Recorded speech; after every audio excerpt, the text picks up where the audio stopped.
Good morning, everyone. This video is a podcast with an amazing artist that I'm also proud to call a friend. His name is Kenny.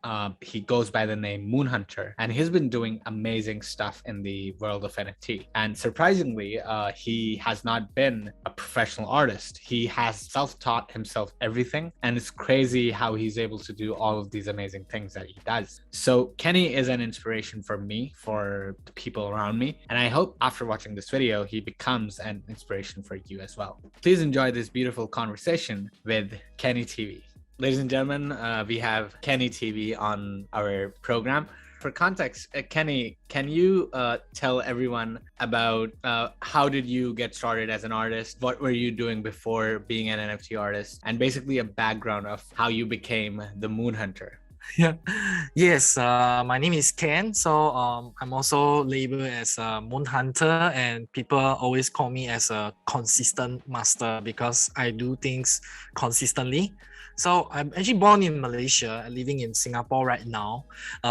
For me, I'm actually a marketing expert and an entrepreneur. So why I always believe that it's a matter you want or don't, it's not you can or cannot. So we always create value in life. It really matters to me. So that's about me. Perfect. So were you always looking forward to become an artist, an NFT artist, or did you just stumble upon being an artist? How did you, from an entrepreneur, what's your journey to becoming an artist? So of course, I will say that I'm a self-taught artist.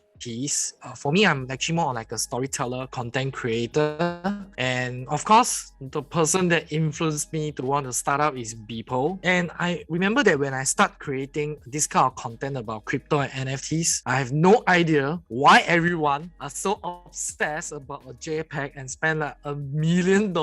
And we are sitting here together and do a video about it. So I think that, okay, maybe it's time for me to experiment about me creating my first NFTs. So I do my 100 NFTs from a very noob, and my friend was like, oh, what are you doing? Until later on, they're like telling me that, whoa, Ken, you're an artist now. So it's a kind of like excitement and appreciation make me feel so honored that, wow, I can create my own art. I can make my own storytelling from my own so-called my creations, and people are able to understand and able to communicate with. So that's my journey that I started up, and yeah, I'm pretty enjoying the space. That's such a beautiful story. I like that story in particular because we're always under the assumption that people are born artists, and either you're an artist or you're not an artist. So I've been following your transformation from when I met you, you were in the middle of your 100 NFT project. And of course, when I saw you becoming more and more comfortable with your style and it started becoming coherent. So your story in particular really inspire everyone, in particular, those who think that they cannot be artists at any age. But I'm curious to know how you went from the 100 NFT project to your magnum opus, HunterX. How did you come upon it? What is it? So, HunterX is actually, to me, it's like more on like a brand new experience towards NFT. It's like more on a community driven. NFTs have that kind of structure like NFT interaction to social AR and VR, 3D and gameplay ready. It's pretty cool. It's workable because as you know that we are all entering the metaverse. This stage and startup, it's because you asked me one question. Hey bro, what is your HunterX planning? What do you have the plan of it?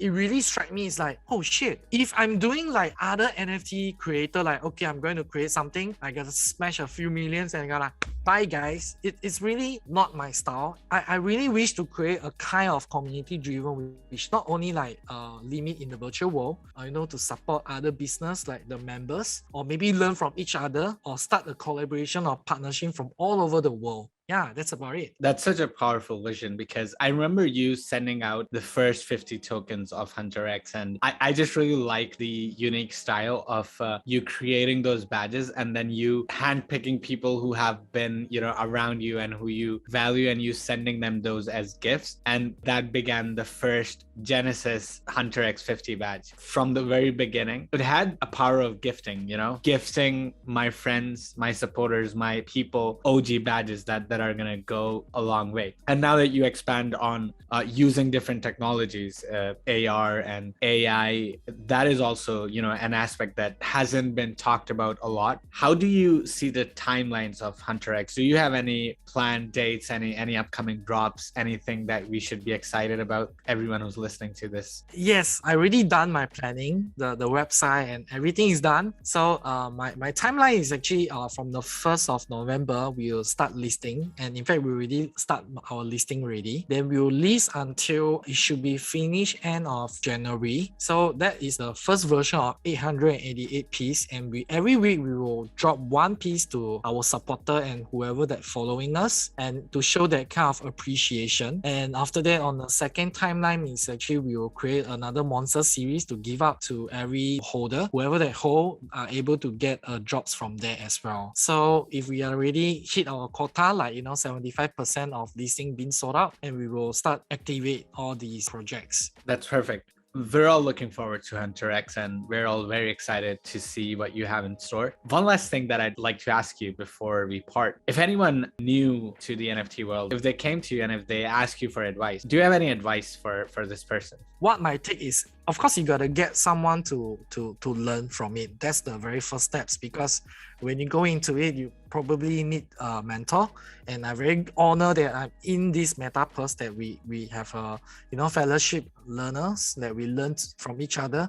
So that's really give me a very good stats, like people showing us the steps, people who experience it, like we really follow, and 10 or 15% from there that we learn from great people, great mindsets. The rest of it, I will say that just take actions. It's a matter you want or don't. It's not you can or cannot. So don't doubt and just do it. Literally, you will just continue and find out, okay, this is my style, this is the way, and keep on learning. Absolutely beautiful. I really enjoyed talking to you. I really enjoyed having this conversation. Thank you so much for accepting to do this interview. It has been a pleasure, and I wish you all the best for your upcoming project.